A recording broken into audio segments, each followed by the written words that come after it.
धीरे बोलो, कोई सुन ना ले।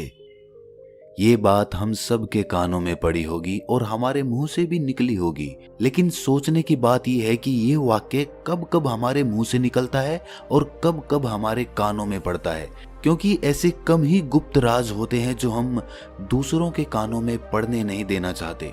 अक्सर परिवार में अशांति का कारण हम स्वयं ही होते हैं। हम इस बात को देख पाए भले ना देख पाए, पर ये असल सत्य है, क्योंकि जाने अनजाने मूर्खतावश हम खुद ही अपनी वो बातें दूसरों को बता देते हैं जो हमें कभी नहीं बतानी चाहिए। और वही बातें जो जाने अनजाने हमने किसी दूसरे के सामने बता दी थी, वही हमारे दुख का कारण बन जाता है, वही हमारे झगड़े का कारण बन जाता है। और फिर बाद में हमें पछतावा होता है कि मुझे ये बात किसी को बतानी नहीं चाहिए थी, मेरी ही गलती हुई कि मैंने जाने अनजाने ये बात सभी को बता दी। इसीलिए आज की जो बौद्ध कहानी मैं आपको सुनाने वाला हूं, उसे सुनने के बाद आपको 7 ऐसी बातें पता चलेंगी जो आपको कभी किसी को नहीं बतानी। ये जो 7 बातें हैं जो आपको किसी को नहीं बतानी, क्यों नहीं बतानी, इसके पीछे का तर्क भी मैं आपको दूंगा। और इन 7 बातों के अलावा अगर आपको लगता है कि कोई बात ऐसी है जो मुझसे छूट गई या मैं नहीं बता पाया, तो कमेंट सेक्शन में जरूर बताना। इससे पहले कि आप इस बौद्ध कहानी में खो जाएं, इस चैनल को सब्सक्राइब जरूर कर लें। तो चलिए कहानी शुरू करते हैं। एक समय की बात है, एक नगर में रिंकू नाम का एक युवक रहता था। वो युवक बहुत गरीब था, कुछ पैसा नहीं था उसके पास। 2 वक्त की दाल रोटी भी बड़ी मुश्किल से उसको नसीब होती थी। किसी काम की तलाश में दिन रात खोज करने पर भी उसे कोई काम नहीं मिल रहा था। फिर एक दिन उसने अपनी पत्नी के सामने अपनी सारी समस्या बता दी। उसने अपनी पत्नी को कहा कि मैं जिस जगह भी काम मांगने के लिए जाता हूँ तो हर कोई मुझे ये कहकर काम नहीं देता कि हमारे यहाँ काम की ज़रूरत नहीं है। मैं काम की तलाश कर करके थक चुका हूँ। मुझे समझ नहीं आता कि मैं तुम लोगों का पेट कैसे भरूंगा, अपने बच्चों को कैसे पालूंगा, और ये चिंता मुझे दिन रात खाए जा रही है। ये सुनकर उसकी पत्नी ने कुछ सोचकर कहा कि तुम एक आदमी के पास एक बार ही काम मांगने के लिए जाते हो, और जब वो काम नहीं देता तो तुम दोबारा उसके पास जाते तक नहीं हो। अगर तुम्हें उनसे काम लेना है तो तुम्हें हमदर्दी जतानी होगी, तुम्हें उनसे हमदर्दी हासिल करनी होगी, अपनी गरीबी दिखानी होगी, ताकि वो लोग तुम्हारी मजबूरी समझकर तुम्हें काम पर रख लें। इसीलिए शर्म मत करो, उन्हें अपनी मजबूरी बताओ, अपनी गरीबी बताओ, और इसी उपाय से तुम काम पा सकते हो। ये बात रिंकू के मस्तिष्क में बैठ गई और अगले दिन काम मांगने के लिए वो उसी सेठ के पास जा पहुंचा जहां पर वो पिछले दिन काम मांगने के लिए गया था। लेकिन इस बार उसने हाथ जोड़कर उस सेठ से प्रार्थना की, उससे विनती की कि वो बहुत गरीब है और उसे काम की बहुत आवश्यकता है। वो जो कुछ भी उसे देंगे वो उसमें संतुष्ट हो जाएगा, पर कृपया करके मुझे अपने यहाँ काम पर रख ले। उसकी ये हालत देखकर उस सेठ ने उसे अपने यहाँ काम पर रख लिया। वो रोज वहां पर काम पर जाने लगा। अंदर ही अंदर वो खुश तो था कि उसे काम तो मिला, लेकिन उसे वेतन दूसरे लोगों से कम मिलता था। वही काम जो दूसरे लोग कर रहे थे उन्हें ज्यादा वेतन मिल रहा था और इसे कम वेतन मिल रहा था।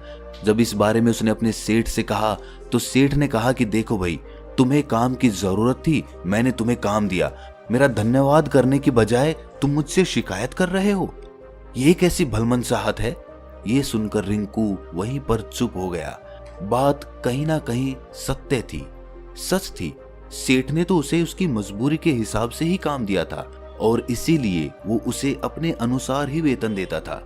लेकिन धीरे धीरे उसने ये बात अपने सगे संबंधियों और अपने दोस्तों को भी बताना शुरू कर दी कि उसका सेठ कैसा आदमी है और उसे कितना वेतन देता है। समय बीतता रहा और रिंकू पूरी लगन के साथ अपना काम करता रहा। लेकिन अब परिस्थितियां बदलने लगी थी। सेठ अब रिंकू से दूसरे लोगों से ज्यादा काम लेता था और उनसे कम वेतन उसे देता था। ये बात रिंकू के मन को बहुत खलती थी। वो दूसरों से ज्यादा मेहनत कर रहा है और उनसे कम वेतन पा रहा है। इससे उसके आत्मसम्मान को बहुत गहरी चोट पहुंची। अब धीरे धीरे उसका मन अपने काम से हटने लगा। उसका मन काम में लगता ही नहीं था। जाहिर सी बात है कि ऐसी जगह किसका मन लगेगा जहां आदमी को अपने आत्मसम्मान के साथ समझौता करना पड़े। इसीलिए जल्द ही उसने अपना काम छोड़ दिया और वो घर पर आकर खाली बैठ गया। अब उसके पास घर का खर्चा चलाने के लिए भी पैसे नहीं बचे थे। इसीलिए उसने अपने सगे संबंधियों और अपने दोस्तों से सहायता मांगनी शुरू की।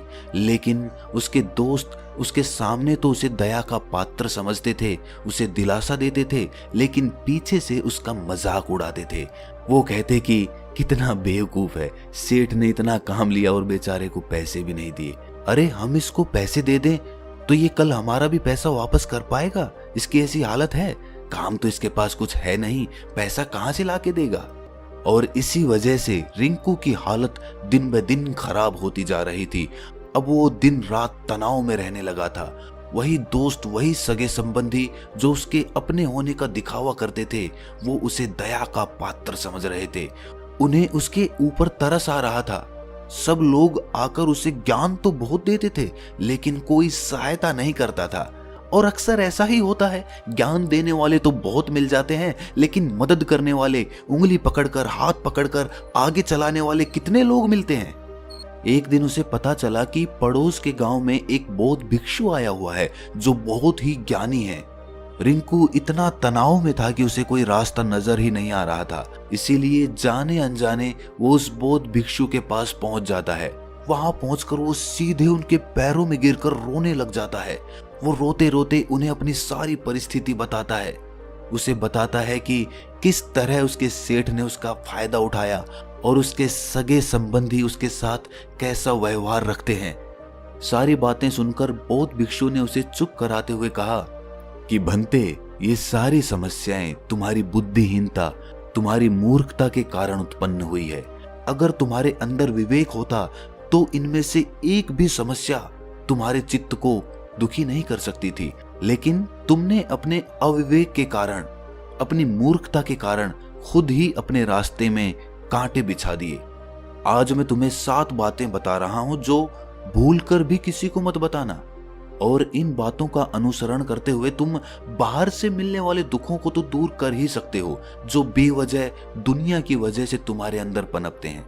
पहली बात जो किसी को नहीं बतानी चाहिए वो है अपनी मजबूरी।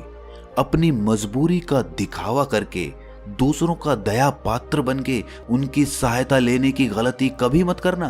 हो सकता है कि आज वो तुम्हारी मजबूरी देखकर तुम्हारी सहायता करते, लेकिन कल वो तुम्हारा फायदा उठाने से भी नहीं चूकेगा, और अगर फायदा भी नहीं उठाया तो दूसरों के सामने तुम्हारा मजाक बनाने में वो आदमी कभी नहीं चूकेगा। इसीलिए कभी भी अपनी मजबूरी का दिखावा मत करो। अगर घर में 2 रोटी है, सूखी रोटी है, तो वही खाकर सो जाओ, लेकिन दूसरों को इसके बारे में भनक तक नहीं लगनी चाहिए। जरा आप खुद सोचो, मजबूरी बताने का क्या प्रयोजन होता है एक इंसान का? या तो वो दूसरों से सहानुभूति हासिल करना चाहता है या उनसे कोई आर्थिक मदद चाहता है। लेकिन अगर दोनों ही परिस्थितियां आप देखें तो दूसरा आदमी आपका फायदा उठाने से नहीं चूकेगा, और अगर वो फायदा नहीं भी उठाएगा तो अपनी नजर में तो वो आपको मूर्ख ही समझेगा, बेवकूफ समझेगा, और दूसरों के सामने आपका मजाक तो जरूर बनाएगा। इसीलिए अपनी मजबूरी के बारे में कभी किसी को मत बताना। दूसरी बात जो किसी को भी नहीं बतानी चाहिए वो है अपनी अतीत की गलतियां और भविष्य की रणनीतियां। जरा सोचो कि अगर हम अपने अतीत की गलतियां किसी दूसरे को बताते हैं तो उसका क्या प्रभाव होगा। वो गलतियां ठीक तो नहीं की जा सकती, जाहिर है, तो उन्हें बताने का क्या प्रयोजन रह जाता है। आप अपने अंधेरे पक्ष को खुद दुनिया के सामने बता रहे हो, खुद अपनी गलतियां दूसरों के सामने बता रहे हो। इससे उस आदमी की नजर में आपका एक चरित्र गठित हो जाएगा और वो भविष्य में हमेशा आपको उसी नजरिए से देखेगा। इसीलिए किसी भी आदमी की नजर में अपना चरित्र गठित मत होने दो। और जरा सोचो कि आप व्यर्थ में ही अपने भविष्य की रणनीतियां दूसरों के सामने बता रहे हो। जो लोग आपके काम का हिस्सा ही नहीं हैं, उनके सामने अपनी भविष्य की रणनीतियां, अपनी डींगे हाँकने का क्या फायदा। वो लोग आपकी सहायता तो नहीं करेंगे, लेकिन आपकी भविष्य की रणनीतियों में बाधा जरूर बन सकते हैं।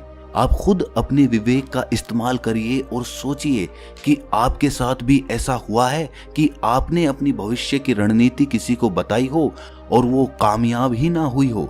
जरूर हुआ होगा, जरा गौर से सोचिए। तीसरी बात जो किसी को नहीं बतानी चाहिए वो है अपने घर की बातें।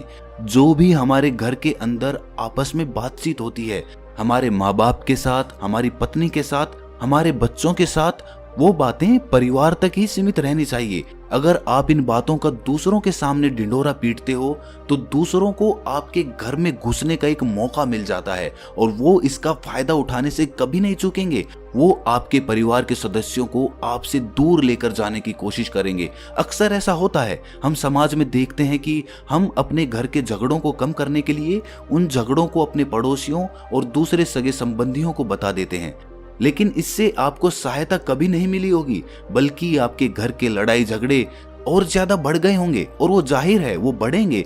अगर आप अपने माँ बाप की बात दूसरों को बताएंगे तो आपके माँ बाप को बुरा लगेगा ही कि हमारा बेटा हमसे बताए बगैर दूसरों को ये बातें बता रहा है। इसीलिए अपने घर की बातें और अपने घर के लड़ाई झगड़े किसी के सामने मत बताना। अगली बात जो मैं आपको बताने जा रहा हूं, जो किसी को नहीं बतानी चाहिए, वो सुनने पर बहुत अजीब लग सकती है, लेकिन उसका सत्य भी मैं आपको एक तर्क के माध्यम से दूंगा। मैं कहता हूं कि किसी को मत बताना। अब अपनी आमदनी ना बताने के पीछे क्या प्रयोजन हो सकता है?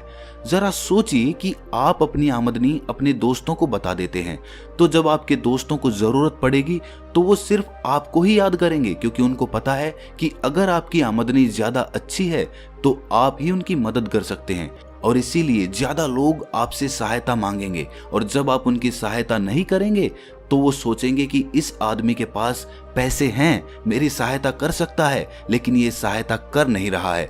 और इसीलिए आपकी आमदनी आप दोनों दोस्तों के बीच एक झगड़े का कारण हो सकती है। कम आमदनी होगी तो लोग मजाक उड़ाएंगे और ज्यादा होगी तो सहायता मांगेंगे।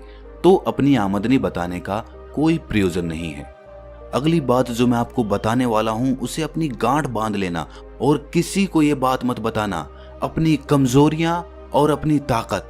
अक्सर इंसान को पता नहीं होता है कि उसकी कमजोरी या उसकी ताकत क्या है, लेकिन अगर आपको अपनी कमजोरी और अपनी ताकत पता है तो पहली बात तो आप बहुत ही बुद्धिमान आदमी हैं, और दूसरी बात कि आपको ये बातें किसी से साझा नहीं करनी है, क्योंकि अगर आपकी कमजोरियां दूसरों को पता चल गई तो वो आपकी कमजोरियों का फायदा उठाएंगे, और अगर आपकी ताकत पता चल गई तो वही ताकत आपकी कमजोरी बन जाएगी, क्योंकि वो ताकत दूसरे आदमी को पता है और वो ताकत की काट भी ढूंढ ही लेगा। अपनी कमजोरी और अपनी ताकत अपनी पत्नी या अपने पति को भी नहीं बतानी चाहिए, क्योंकि इसके बाद आपको घर में उनसे हमेशा दब के रहना पड़ेगा। अगली बात जो किसी को नहीं बतानी चाहिए वो है अपने मित्र और अपने शत्रु। आप अपने मित्रों के बारे में अगर दूसरे लोगों को बताएंगे तो वो आपके मित्रों के साथ अपनी घनिष्ठता बनाकर आपको धोखा दिलवा सकते हैं। आपके गहरे मित्रों को आपसे दूर करने का प्रयास कर सकते हैं। अक्सर आम आदमी ऐसा नहीं करता, लेकिन आपके दुश्मन ऐसा करने की कोशिश कर सकते हैं। और दूसरी तरफ आपके शत्रु का भी किसी को नहीं पता लगना चाहिए, क्योंकि आज जो आपका मित्र है अगर कल वो आपका दुश्मन हो गया तो वो आपके दुश्मन के साथ ही मिलकर आपको परास्त कर सकता है, आपको धोखा दे सकता है। इसीलिए अपने सबसे अच्छे दोस्तों को भी अपने दुश्मन के बारे में कभी मत बताना। अगली और आखिरी बात कहना चाहता हूं कि जब तुम दान करते हो तो दान के बारे में भी किसी को मत बताना, नहीं तो दान करना व्यर्थ हो जाता है, बेकार हो जाता है।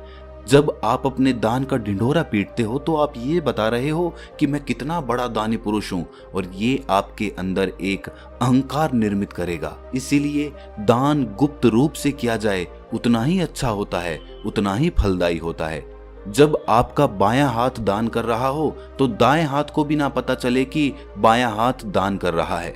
ये 7 बातें जो बौद्ध भिक्षु ने रिंकू को बताई, इनमें संसार के सभी सिद्धांत छिपे हुए हैं। इन बातों का अनुसरण करते हुए आप अपने घर में सुख शांति बना सकते हैं और घर के झगड़े हमेशा के लिए दूर कर सकते हैं। आप इन बातों के बारे में अपने विवेक से भी सोचेंगे तो आपको ये बातें सच मालूम पड़ेंगी। और हमारा कहानी सुनाने का मकसद यही है कि आपका विवेक जागृत हो, आप खुद उन बातों के बारे में सोचें जो हम आपको बता रहे हैं, और अगर हम गलत हैं तो आप कमेंट सेक्शन में वो बात जरूर बताएं जिस पर हम गलत हैं। और इनके अलावा भी अगर आप कुछ जानते हैं तो उन बातों को भी कमेंट सेक्शन में जरूर डालें। तो तो दोस्तों कैसी लगी आपको ये कहानी कमेंट सेक्शन में जरूर बताना, और अच्छी लगी तो इस चैनल को सब्सक्राइब जरूर कर लेना। तो मिलते हैं अगली कहानी में, तब तक के लिए अपना ख्याल रखें।